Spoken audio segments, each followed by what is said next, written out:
नमस्कार, मी सौरभ कोरटकर. जय महाराष्ट्रामध्ये आपलं स्वागत. बुलेटिनच्या सुरुवातीला एक मोठी बातमी आहे. रस्ते मोकळे करा, नागपूर खंडपीठाचे बच्चू कडूंना आदेश. मात्र बच्चू कडू आंदोलनावर ठाम. हायकोर्टाने मीडिया रिपोर्टवरून स्वतः दाखल करून घेतली होती याचिका. नागपूर खंडपीठाने बच्चू कडूंना हे आदेश दिलेले आहेत. मात्र बच्चू कडू अजूनही आपल्या आंदोलनावर ठाम आहेत. ताजी दृश्य आहेत ही बच्चू कडूंच्या आंदोलनातली. अजूनही मोठ्या संख्येने बच्चू कडूंचे समर्थक, काही शेतकरी तिथे पोहोचलेले आहेत. पण आता रस्ते मोकळे करा असे आदेश कोर्टाने दिलेले आहेत.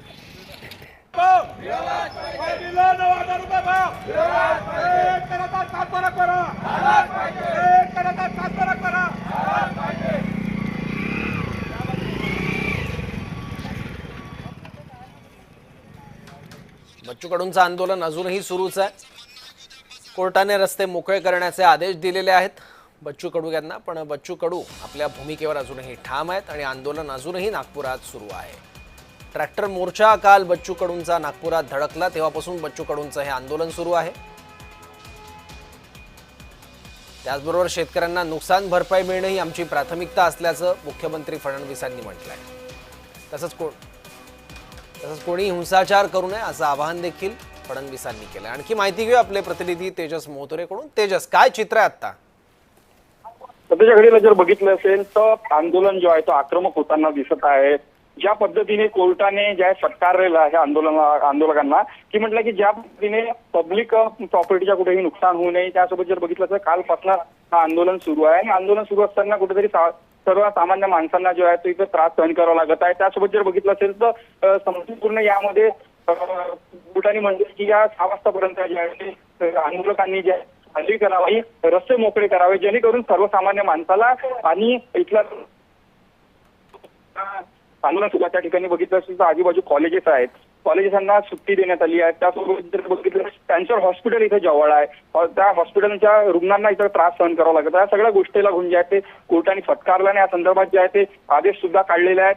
जर या आदेशाची जर पायमल्ली झाली तर उद्या जे आहे नागपूरचे पोलीस आयुक्तांना कोर्टात हजर राहावं लागेल. या संपूर्ण नियमात जे आहे ते पूर्ण आंदोलन व्हावं असं नियमात जे आहेत आंदोलन एका अर्थाने आम्ही सुरू आहोत अशा प्रकारचे मत जे आहे ते बच्चू कडू यांनी व्यक्त केलेले. आम्ही कुठलाही कोर्टाचा जो अपमान करणार आहे अशा प्रकारचे वक्तव्य जे सुद्धा बच्चू कडू यांनी केले आहेत. मात्र आपण जर बघितलं असेल तर या संदर्भात कुठलाही नोटीस आलेला नाही अशा प्रकारच्या जे आहे ते जय महाराष्ट्राची बोलताना राजू शेट्टी यांनी व्यक्त केलं आहे. आपण जर बघितलं असेल तर आतापर्यंत राज्य सरकारचे 2 मंत्री येणार होते, ते मात्र आले नाही. त्यांनी वेळ जी 4 वाजताची दिली होती अजूनपर्यंत पोहोचले नाही. आशिष जयस्वाल असतील आणि पंकज भोयर असतील अजूनपर्यंत आले नाही. त्यामुळे या संपूर्ण आंदोलनाची जी भूमिका असेल ते आता तीव्र होताना दिसत आहे. आम्ही हटणार नाही, कारण की ते बोलले आहेत की ज्या पद्धतीने आंदोलन आहे हा शेतकऱ्यांच्या विषयातलं आंदोलन आहे, आमच्या मागण्या आहेत, मागण्या पूर्ण झाल्या पाहिजेत. ह्या संपूर्ण मागण्याला घेऊन जे आहे ते आंदोलन आणखी आक्रमक होताना सध्याच्या घडीला दिसत आहे. ठीक आहे तेजस, आता कोर्टानं रस्ते खाली करण्याचे आदेश दिलेले आहेत, पण आंदोलक मागे हटायला तयार नाही आहेत. बच्चू कडू सुद्धा मागे हटायला तयार नाही आहेत. त्यांची काय भूमिका आहे आता? कारण ही एक प्रकारे कोर्टाची अवमानना झाली. या कोर्टाची बच्चू कडू स्वतः बोलले की या संदर्भात आम्ही संविधानाला मानणार आहोत, त्यामुळे इथला कोर्टाचे आम्ही मान्य करणार आहोत. मात्र आज जर बघितलं असेल तर कोर्टाने ज्या पद्धतीने सांगितलं आहे की रस्ते खाली करा, मात्र बच्चू कडू यांचं मत आहे की सरकारने आम्हाला देवेंद्र फडणवीस नागपुरात असतात, नितीन गडकरी नागपुरात असतात, संघ मुख्यालय नागपूर अशा असताना मुंबईत आंदोलन करायचं आणि मुंबईच्या लोकांना वेटीस काय धरायच्या, यंदा पण विदर्भात करायच्या, नागपुरात करायच्या. आणि त्यामुळे देवेंद्र फडणवीसांच्या स्वघर आहे, त्यामुळे इथे देवेंद्र फडणवीस यांनी स्वतः यावं आणि आमच्या मागण्या पूर्ण कराव्यात अशा प्रकारची जी मागणी आहे जे बच्चू कडू यांनी केली आहे. आपण जर बघितलं असेल तर 1980 मध्ये ज्या पद्धतीने शरद जोशीने जे आंदोलन केलं त्याच पद्धतीचे आंदोलन मी स्वतः करत अशा प्रकारचं जे आहे ते बच्चू कडू यांनी व्यक्त केलेले आहे.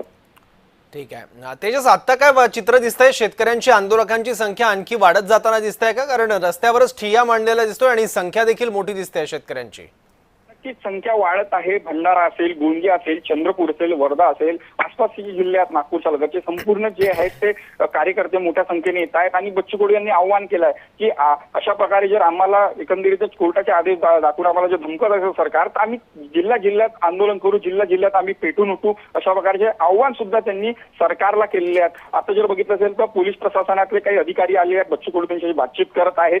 त्याबद्दल काय तोडगा निघते, म्हणजे काय सगळ्या कोर्टाचे आदेश घेऊन आलेले आहेत त्या संदर्भात त्या तोडगा निघते का हा सुद्धा प्रश्न आता उपस्थित राहणार आहेत. आणि दोन मंत्री जे येणार होते ते अजूनपर्यंत आले नाहीत. तर मंत्री आल्यानंतर समोरच्या चित्र जे स्पष्ट होणार आहे. ठीक आहे, तर बच्चू कडूंचं आंदोलन अजूनही सुरू आहे. रस्ते रिकामे करण्याचे आदेश कोर्टाने दिलेले आहेत, पण बच्चू कडू आपल्या आंदोलनाच्या भूमिकेवर ठाम आहेत. त्यांच्या आंदोलनाच्या केंद्रस्थानी काही प्रमुख मागण्या आहेत, जसे की शेतकऱ्यांची कर्जमाफी असेल, दुधाला 60 ते 65 रुपये लिटरचा भाव असेल म्हशीच्या दुधाला. अशा काही मागण्या आहेत कष्टकऱ्यांसाठी, शेतकऱ्यांसाठी बच्चू कडूंच्या. त्या मागण्याची पूर्तता होत नाही तोपर्यंत मागे हटणार नाही, असा इशारा बच्चू कडू यांनी दिलेला आहे. तर बच्चू कडूंच्याच आंदोलनामधली ही दृश्य आहेत. तेजस, महाराष्ट्राच्या नेमक्या कोणकोणत्या भागातून सगळे शेतकरी आणि आंदोलक इथे आलेले आहेत आणि साधारण ही संख्या किती आहे सांगू शकशील? नक्की आपण जर बघितलं असेल तर विदर्भातीलच नव्हे तर महाराष्ट्रातील नांदेड असेल, त्यासोबत जर बघितलं असेल बीड असेल, पुणे असेल, त्यासोबत जे नंदुरबार असेल, हिंगोली आहेत, या जिल्ह्यातून जे आहेत ते संपूर्ण आंदोलक आले आहेत.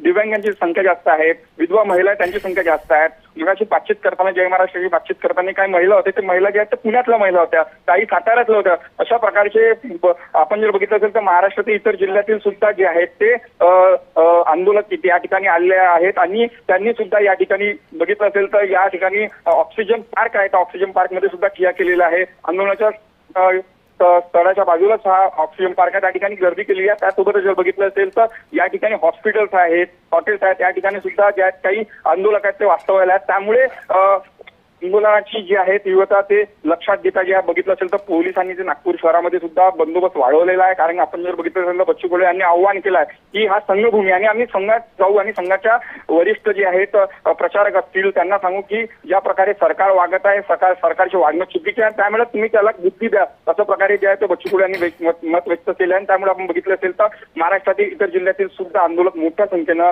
या ठिकाणी उपस्थित आहेत. ठीक आहे, तर तेजस माहिती देत आहे तिथून आपल्याला. आपण शेतकऱ्यांची अलोट गर्दी बघतोय. बच्चू कडू यांचं नागपुरात आंदोलन सुरू आहे. राज्यभरातून काही शेतकरी इथे आलेले आहेत. प्रामुख्यानं मराठवाडा आणि विदर्भातल्या शेतकऱ्यांची, आंदोलकांची संख्या इथे जास्त आहे. रस्ते रिकामे करा असे आदेश कोर्टाने दिलेले आहेत बच्चू कडूंना, पण बच्चू कडू मात्र मागे हटायला तयार नाही आहेत.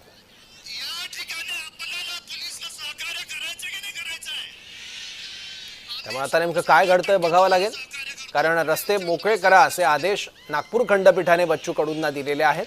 मात्र बच्चू कडू आपल्या आंदोलनावर ठाम आहे. शेतकऱ्यांना कर्जमाफी संपूर्ण दिली जावी अशी मुख्य मागणी आहे बच्चू कडूंची. काल या आंदोलनाला सुरुवात झालेली होती. ट्रॅक्टर मोर्चा काढला होता बच्चू कडूंनी काही शेतकऱ्यांसह आणि ट्रॅक्टर सहित ते नागपुरात धडकले होते. उद्देश होता मुख्यमंत्री देवेंद्र फडणवीस यांच्या रामगिरी निवासस्थानी धडकण्याचा.